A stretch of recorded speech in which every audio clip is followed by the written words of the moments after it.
अस्सलाम वालेकुम दोस्तों। भारतीय एयरफोर्स के मुस्तकबिल के कुछ मंसूबों के बारे में बात करते हैं, जिनमें से ये तकरीबन 6-7 के करीब प्रोग्राम्स हैं अगर हम इसको कैटराइज़ किया जाए तो। जिसमें फाइटर जेट का प्रोग्राम है, उसके अलावा transport aircraft, mid air refueller, ठीक है, UAVs, drones, missile and air defence system है, हेलीकॉप्टर्स का है, एवियोनिक्स के तैयारे जो हैं वो है, साइबर सिक्योरिटी के हवाले से है। उसके बाद जो है एयरफोर्स का अपना जो बेस इंफ्रास्ट्रक्चर है उसके बारे में है। तो ये तकरीबन 7 के करीब प्रोग्राम हैं जो इंडिया अपना फ्यूचर प्लान के तहत जो है 2047 के प्लान के तहत इंडिया चल रहा है।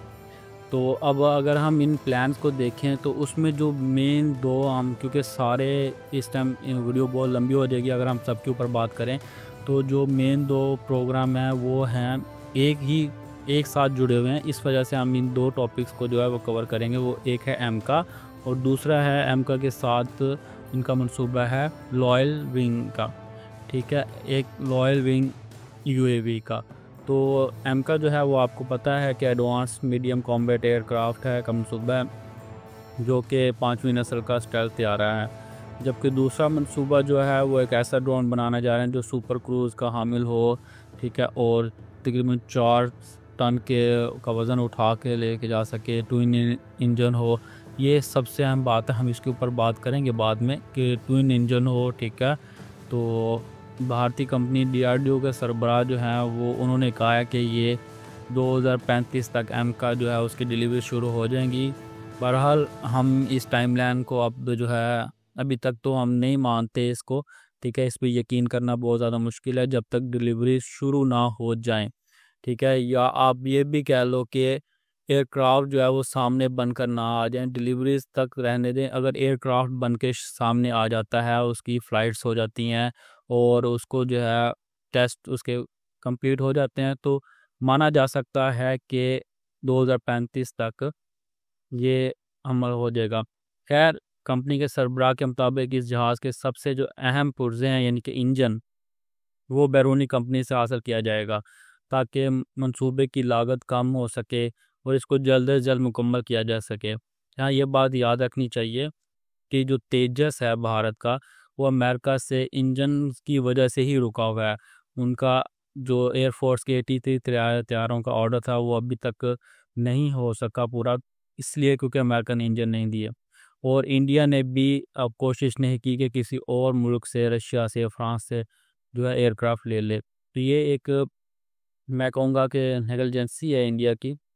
इसलिए ज़ाती तौर पर मैं इंडिया की इस तरह की किसी भी टाइमलाइन की जो है यकीन नहीं करूँगा टाइमलाइन के ऊपर कि 2035 तक डिलीवरीज शुरू हो जाएंगी, जब तक ये हो नहीं जाती।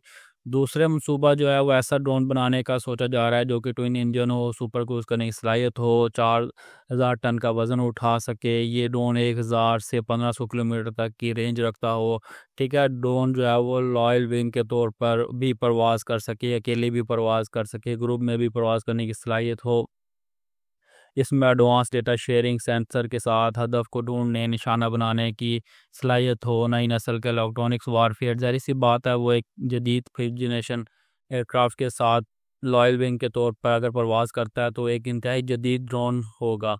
मज़ीद ये कि वो मल्टी फंक्शनल हो, जैसे कि एक मल्टी एयरक्राफ्ट होता है, वो ज़मीन, समंदर, हवा में हर तरह के अहदाफ को निशाना बनाने की सलाहियत रखता हो।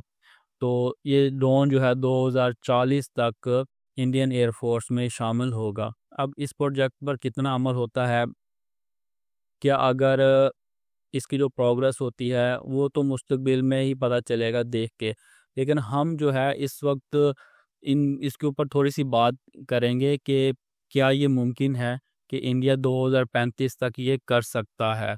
तो हम देखते हैं कि अगर वो हिस्ट्री देखें, एलसीए तेजस की देखें या डीआरडीओ के मुख्तलिफ जो प्रोजेक्ट्स हैं उनकी देखें, तो सामने ये आता है कि डीआरडीओ और हेल जो है वो कभी भी अपनी डेट्स पे कंप्लीट नहीं हुए, डेट्स पे पूरा नहीं उतरे, ठीक है। अब तेजस तकरीबन 40 साल तो लेट हो चुका है, ठीक है। अगर हम मजाक से हट के भी बात करें, सीरियस नोट पे बात करें, तो ये एयरक्राफ्ट जो है वो अपनी टाइमलाइन से बहुत आगे जा चुका है। इस टाइम तेजस MK2 की ज़रूरत है। तेजस MK1 भी जो है वो इंडियन एयरफोर्स को ज़रूरत नहीं है, क्योंकि इस टाइम 4.5 जनरेशन के एयरक्राफ्ट की इंडिया को ज़रूरत है, जो कि रफाल के साथ मिलके इंडिया के जो स्क्वाड्रंस की प्रॉब्लम है जिससे इंडिया जूझ रहा है, ठीक है। इंडियन एयरफोर्स जो है वो जकड़ी हुई है इस मुसीबत में कि उनके जो स्क्वाड्रंस हैं वो पूरे नहीं हो रहे, क्योंकि वो 30 से भी नीचे जा चुके हैं। 42 तकरीबन 12 स्क्वाड्रंस की कमी है। तो इंडिया को शदीद इस चीज़ की ज़रूरत है। तो वो देखें, अगर आप आज इंडिया MK1A लेके आता है, सॉरी, तो वो तकरीबन ज़्यादा से ज़्यादा 2030 तक ही चल सकता है, ठीक है। क्योंकि अगर वो 4.5 जनरेशन यानी कि MK2 नहीं है, तो 4.5 जनरेशन का त्यारा नहीं है, तो वो 2030 के बाद बेकार है। कोई भी अगर उसने पाकिस्तान के साथ compete करना है, क्योंकि पाकिस्तान 2047 के जो प्रोजेक्ट है, 2047 का जो प्लान है, उसके हिसाब से पाकिस्तान 2047 तक अपने तमाम त्योहारों को 5th जनरेशन में कन्वर्ट कर देगा। इस वक्त भी पाकिस्तान का PFX प्रोग्राम जारी है, ठीक है। उसके अलावा हम चाइना से J-35 ले रहे हैं। उसके अलावा खान एयरक्राफ्ट के अंदर पाकिस्तान जो है वो शामिल हो चुका है पूरी तरह से। तो पाकिस्तान जो है वो अपना पूरा फोकस 5th जनरेशन पे रखा हुआ है, और चीन जो है वो इस टाइम 6th जनरेशन पे जा चुका है, पहला मुल्क है। तो अगर इंडिया को पाकिस्तान और चीन के साथ compete करना है, पाकिस्तान और चीन के साथ अपने स्क्वाड्रंस की जो स्ट्रेंथ है उस पर लड़ाई करनी है, 42 स्क्वाड्रन की तरफ जाना है और क्वालिटी के साथ जाना है, तो उसको MK2 चाहिए, MK1A भी नहीं चाहिए। MK1 MK1A नहीं, MK2 की ही ज़रूरत होगी। और ऐसी सोच में जब इंडिया के पास इंजन्स ही नहीं है, इंडिया को इस टाइम फौरी तौर पे रशिया से बात करनी चाहिए कि वो जो है प्रोवाइड करे। Su-30 के इंजन बेहतरीन इंजन हैं जो कि इंडिया को मिल सकते हैं इजीली, और या फिर जो है Su-35 के इंजन जो Su-57 में भी यूज़ हो रहे हैं वो एमका के लिए ले। वो एक अच्छे बेहतरीन इंजन है फौरी तौर पर, अगर वो MK1A MK2 या एमका के लिए यूज़ करना चाहता है तो। नहीं तो आप जानते हैं कि ये त्यारा भी 20 साल लेट ही होगा।